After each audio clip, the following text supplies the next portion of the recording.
Assalamualaikum dan salam Sarawak Maju Makmur. Bersama saya Hafizah Munirah Mahrab. Fokus berita. Kementerian Pendidikan Malaysia KPM telah menyerahkan kuasa kepada Pengarah Jabatan Pendidikan Negeri Sarawak JPNS untuk meluluskan projek yang dibiayai oleh Kerajaan Sarawak. Dalam satu kenyataan media pada Khamis, Kementerian Pendidikan, Inovasi dan Pembangunan Bakat MEITD berkata kuasa itu turut diberikan kepada pengarah JPNS untuk projek lain yang tidak dibiayai oleh Kerajaan Sarawak tetapi dengan persetujuan terlebih dahulu oleh MITD. Dalam hal itu, Menteri MITD Datuk Seri Roland Sagawiin serta timbalannya Datuk Dr. Anwar Rapai dan Menteri Pendidikan Malaysia Fadlina Sidek telah menyaksikan penyerahan dokumen daripada pihak KPM kepada MITD.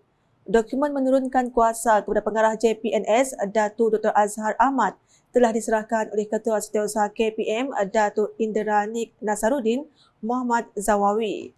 Menurut MEITD, ini dianggap sebagai langkah besar ke hadapan oleh KPM hasil daripada beberapa perbincangan antara kementerian tersebut dan KPM mengenai subjek Perjanjian Malaysia 1963, MA 63 khususnya Perenggan 17, Laporan Jawatankuasa antara Kerajaan IGC 1962. Sementara itu, Pusat Jantung Sarawak telah menerima sumbangan mesin hemodialisis yang bakal memberi manfaat kepada pesakit yang memerlukan rawatan. Menteri Pembangunan Wanita, Kanak-kanak dan Kesejahteraan Komuniti Datuk Seri Fatimah Abdullah memberitahu sumbangan tersebut adalah di bawah inisiatif Bantuan Khas Pesakit Buah Pinggang BKPBP bernilai RM41,150. Jelasnya 24 mesin hemodialisis akan diserahkan kepada 14 pusat kesihatan di seluruh negeri, termasuk 2 di Hospital Lundu, 1 di Hospital Serian, manakala hospital di Betong, Bintulu dan Mukah masing-masing akan menerima 3 mesin. Tambahnya lagi, klinik kesihatan Debak serta hospital di Saratok, Kanawit, Dalat dan Limbang masing-masing akan menerima 1 mesin hemodialisis, manakala klinik kesihatan Tatau serta hospital di Lawas dan Sarike masing-masing akan menerima 2 mesin.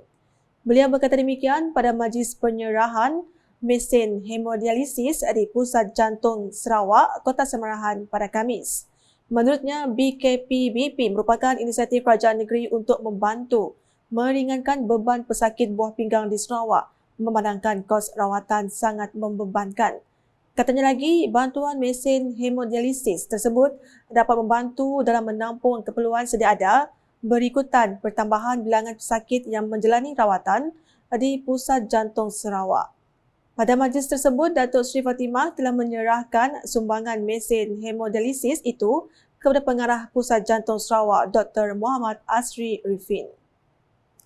Keperkembangan di Sibu. Universiti Teknologi Sarawak UTS menawarkan program Sarjana Muda Keselamatan dan Kesihatan Pekerjaan Kepujian baharu yang bakal membuka peluang pekerjaan yang luas.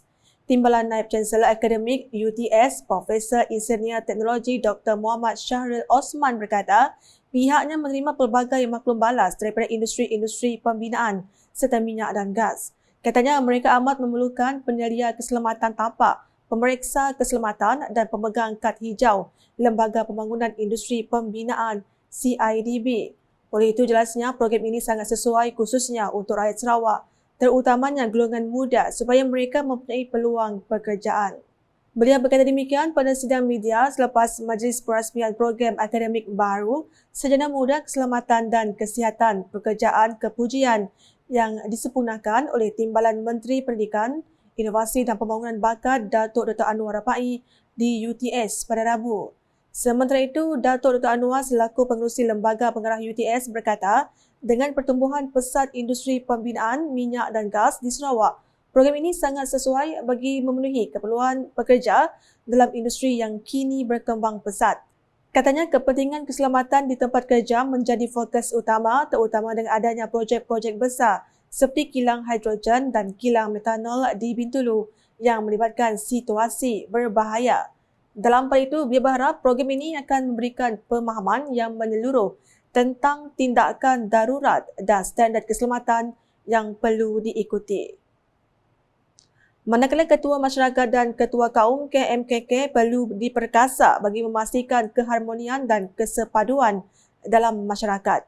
Ahli Dewan Undangan Negeri Adun Simunjan Al-Adris berkata, sesi perjumpaan bersama KMKK bagi Dun Simunjan penting untuk meningkatkan kemajuan dan kecekapan mereka sebagai ketua di kawasan masing-masing.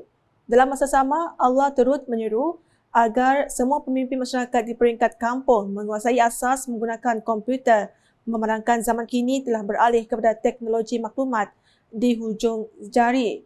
Beliau berkata demikian ketika mengadakan sesi perjumpaan bersama KMKK bagi Dun Simunjan di Pejabat Daerah Simunjan pada Khamis.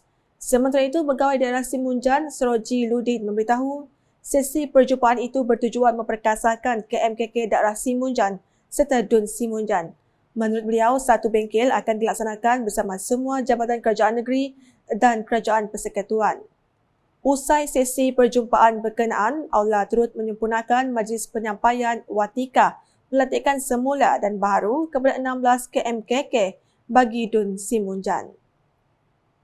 Paparan selanjutnya, seramai 76 pegawai Perkhidmatan Awam Negeri Sarawak PANS telah menerima pentauliahan Pegawai Integriti Bertauliah CEIO sempena Majlis Convocation Program CEIO kali ke-10 di Dewan Tun Hussein On, World Trade Center Kuala Lumpur pada Khamis.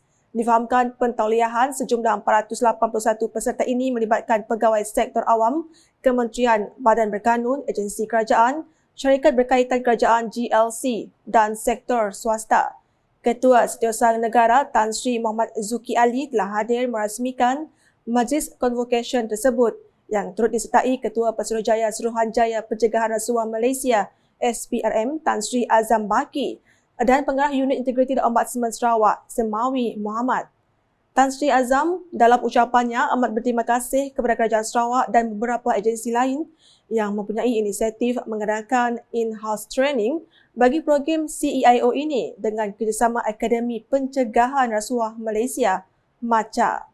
Beliau berharap agar pegawai CEIO yang ditauliahkan akan memberi impak kepada pemulihaan integriti tata kelola yang baik dan pencegahan rasuah di organisasi masing-masing bagi menjadikan program CEIO ini kekal, relevan dan signifikan pada masa akan datang.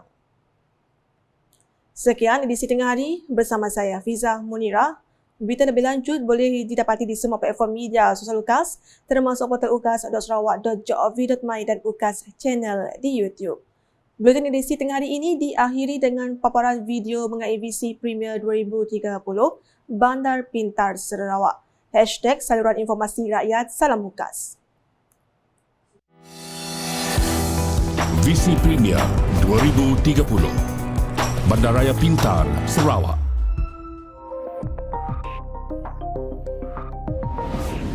Sarawak sedang membangunkan pelan induk bandar pintar bagi kawasan-kawasan bandar yang akan mengutamakan kemampanan alam sekitar di dalam proses urbanisasi.